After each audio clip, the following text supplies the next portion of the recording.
Hello everybody, David Shuster here. In the United States and around the globe, there's a growing list of public figures who are now telling President Donald Trump to go himself. Let's start overseas. At the European Union, a Danish member of parliament unleashed the expletive over Trump's plans to take over Greenland. Dear President Trump, listen very carefully. Greenland has been part of the Danish kingdom for 800 years. It's an integrated part of our country. It is not for sale. Let me put it in words you might understand. Mr. Trump, f*** off. A leader of the European Union meeting then warned members not to use such language regardless of their views of Donald Trump. So a member of the Spanish parliament then stood up in the EU and, without using any profanity, still told Trump and his oligarch friends, including ex-owner Elon Musk and Facebook owner Mark Zuckerberg, to get lost. And to Musk, Zuckerberg and company. In Europe, we have a market of millions of users that provide money to your companies. Yes, but we also love protecting our citizens and democracies by making laws. If you don't like it, you can always leave and take it or leave it. You can always take your Nazi salutes and your masculine energy and go back home. Viva Europa, hoy más que nunca. Muchas gracias. Take your Nazi salutes, Elon Musk, and your masculine energy, Mark Zuckerberg, and go back home.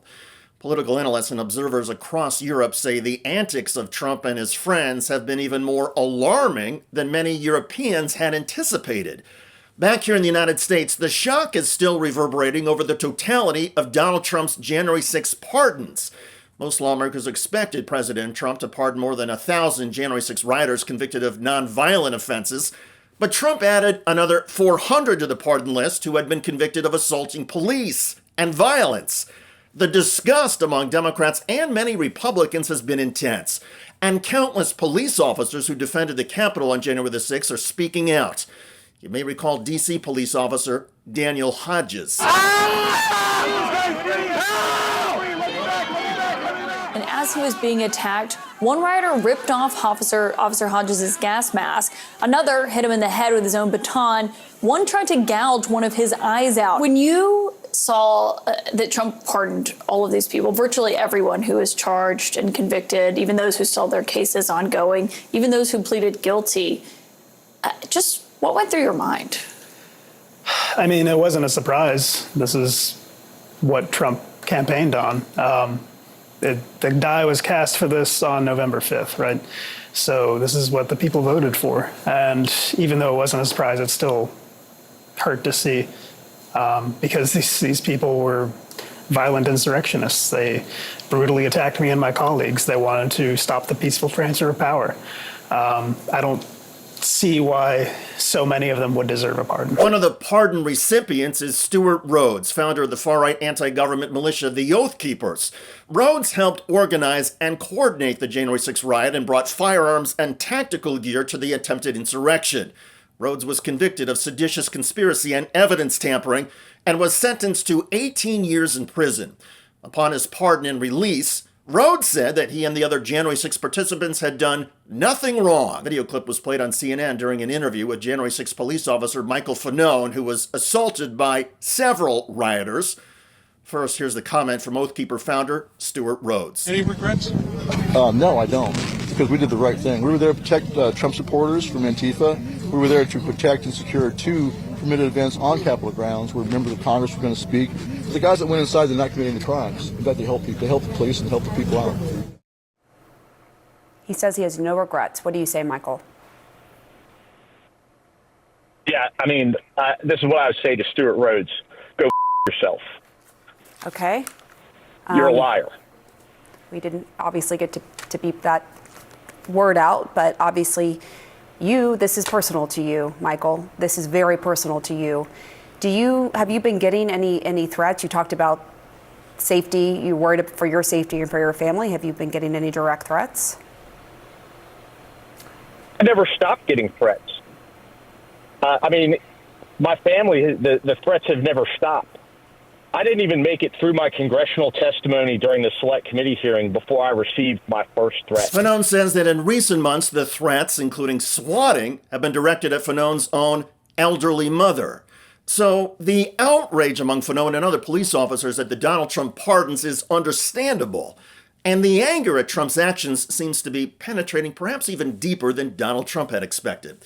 New polling shows that a strong majority of Americans, including a clear majority of Trump voters, say his pardoning of violent January 6 rioters was wrong.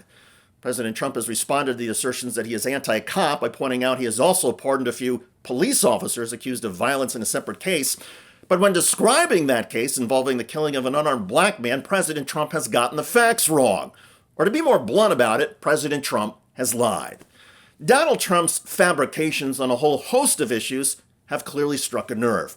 From the 2020 election to the January 6th riot to the history of the Panama Canal and the status of Greenland, President Trump's lies and aggressive actions are sparking intense resentment. And while many people across the globe anticipated that President Trump would be assertive and forceful at the start of his second term, the extent of Trump's disregard for the rule of law and justice at home and abroad has been remarkable. So the F-bombs that Trump and his sycophants are flying. Now, telling Donald Trump and his lunatic supporters to do that thing that is anatomically impossible may seem like a lost cause. But the expletives certainly underscore the rage in Washington and beyond. Even by Trump's standards, the start of his second term has been antagonizing and reckless. And as Trump insults countless Americans and people around the globe, insulting Trump back with profanity has become a trend. By the way, Georgia House Republican Marjorie Taylor Greene admits throwing a tantrum and cutting in line at Donald Trump's inauguration. And they were lining us up by seniority. I looked at that and I said, this is ridiculous. We need to be lining up by who supports President Trump the most.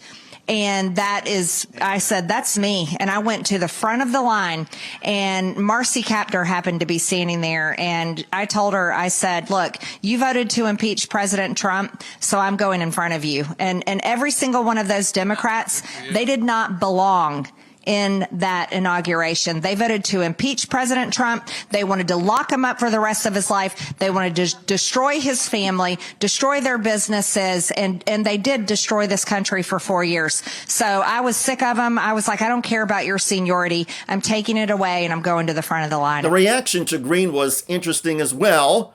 Check out that video at the link below. I'm David Shuster. Thanks for joining us.